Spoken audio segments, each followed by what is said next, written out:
From the USA, Michigan, I believe, but I'll just double check on that. Copper, native copper, forming across some quartz. Now I'm going to have a closer look under magnification. This may very well be created.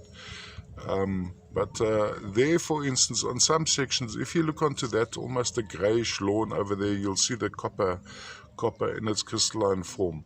But of course, in a slag, so if you'd smelt the copper out of the ore, and when it cools, it would crystallize with the element most represented, and if that would be copper, it would actually have the shape of copper.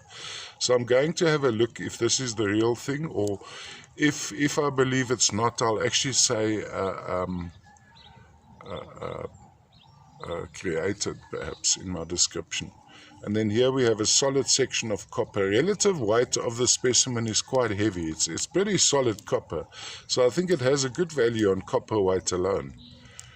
All the way from the USA, Michigan, I believe.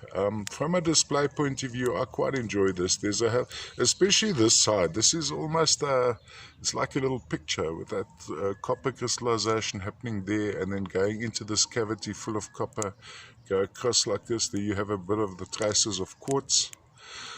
There's some more copper crystals on the side there. Going inside. Then across here, and there you have pretty solid copper. And then when we go onto the matrix, which we've been using as a stand, there's a pretty solid thin layer of copper.